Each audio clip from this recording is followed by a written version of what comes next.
मुख्यमंत्री सध्या नागपूरला राहत असले आणि नागपूर त्यांचं राजकीय कार्यक्षेत्र असलं तरी मुख्यमंत्र्यांचं मूळ गाव चंद्रपूर जिल्ह्यात मूलला आहे। 27 नोव्हेंबरला मूलमध्ये देखील नगर परिषदेची निवडणूक होते। सध्या या ठिकाणी भाजपची सत्ता आहे।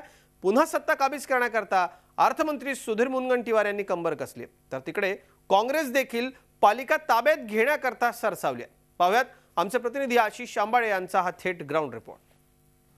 चंद्रपुरातल्या मूल पालिकेत भाजप विरुद्ध काँग्रेस लढत। यंदाही भाजप वर्चस्व राखणार का? मूल मुख्यमंत्री देवेंद्र फडणवीसांच्या मूळ गावात गेली 5 वर्ष भाजप सत्तेवर आहे। मूल पालिका क्षेत्र अर्थमंत्री सुधीर मुनगंटीवार यांच्या विधानसभा मतदारसंघात येतं। गेल्या 5 वर्षात इथं मुनगंटीवारांनी कोट्यवधींची विकास कामं खिचून आणत या क्षेत्राचा चेहरा मोहरा बदललाय। अर्थमंत्री आणि पालकमंत्री सुधीर मुनगंटीवार यांच्या विश्वासातील स्थानिक भाजप नेते आणि नगरसेवक प्रभाकर भोयर यांच्या पत्नी थेट नगराध्यक्ष पदाच्या निवडणुकीत भाजपच्या उमेदवार आहेत। त्यांच्या मते शहरात मागील काही वर्षात उत्तम विकास कामं झाली आहेत, मात्र उर्वरित कामं करण्याकरता भाजपला संधी देण्याचं आवाहन त्यांनी मतदारांना केलंय। आतापर्यंत बीजेपी सरकारने इथे बीजेपीची सत्ता होती, त्यांनी जो विकास केलेला आहे माझ्या मते 60% विकास झालेला आहे आणि उर्वरित जो 40% विकास आहे तो मी माझ्या दृष्टीने आणि माझ्या अगदी सत्तेत आल्यानंतर माझ्या अगदी आत्मविश्वासाने तो पूर्ण करणार आहे। दरम्यान अर्थमंत्री सुधीर मुनगंटीवार यांचं विशेष लक्ष असलेल्या या क्षेत्रात नगरपालिकेने केलेल्या विस्कळीत विकास कामांमुळे काँग्रेसला भाजपवर टीका करण्याची संधी मिळाली आहे।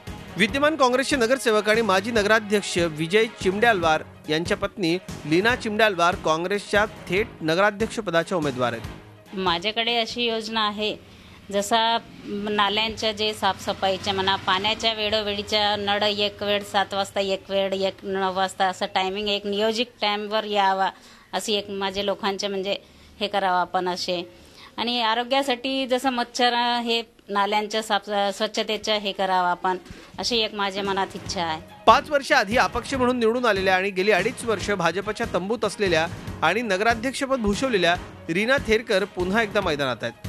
मात्र मुनगंटीवार कॅम्प गमावलेल्या थेरकर मतदारांवर कितपत प्रभाव पाडू शकतात हे येत्या काळात स्पष्ट होणार आहे। जसं प्रत्येक ठिकाणी 24 जिथे पाईपलाईन नाही गेली ते पूर्ण झालं पाहिजे। जनतेच्या बेरोजगारांना रोजगार नगर परिषद मिळावा यासाठी माझा प्रयत्न आहे। महिला बचत गटांना त्यांच्यासाठी स्वयंरोजगार मिळावा त्याच्यासाठी माझा प्रयत्न आहे। आणि प्रत्येक व्यक्तीला मला सक्षम बनवण्यासाठी आणि ज्या काही म्हणजे ह्या काळामध्ये जे बेरोजगार आहे त्यांना जरी नोकऱ्या नसेल मिळेल तरी आपण काहीतरी नगर परिषदद्वारे काहीतरी उपाययोजना करून काहीतरी स्कीम आणून त्यांचे रोजगार प्राप्त करून द्यावे। त्याकरिता पूर्ण मूल शहर व्यवस्थितरित्या स्वच्छ आणि सुंदर बनवण्याचा माझा ध्यास आहे।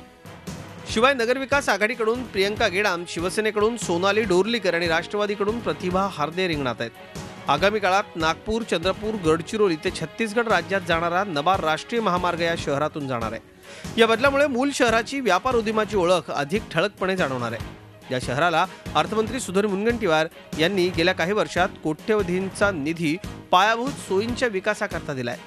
त्यांची ही धडपड जनता व्यर्थ ठरवते की काँग्रेस लावत असलेल्या धक्क्याला साथ देते हे येणारा काळ सांगणार आहे। मूलची लढाई जशी मुनगंटीवारांसाठी प्रतिष्ठेची आहे तशीच मूळ गाव असलेल्या मुख्यमंत्री देवेंद्र फडणवीस यांच्यासाठीही महत्त्वाची ठरणार आहे। म्हणूनच सत्ता स्थापनेकरता भाजप फ्रंट फूटवर आहे। आशिष शांबाळे, झी मीडिया, मूल, चंद्रपूर। झी 24 तास रहा एक पाऊल पुढे।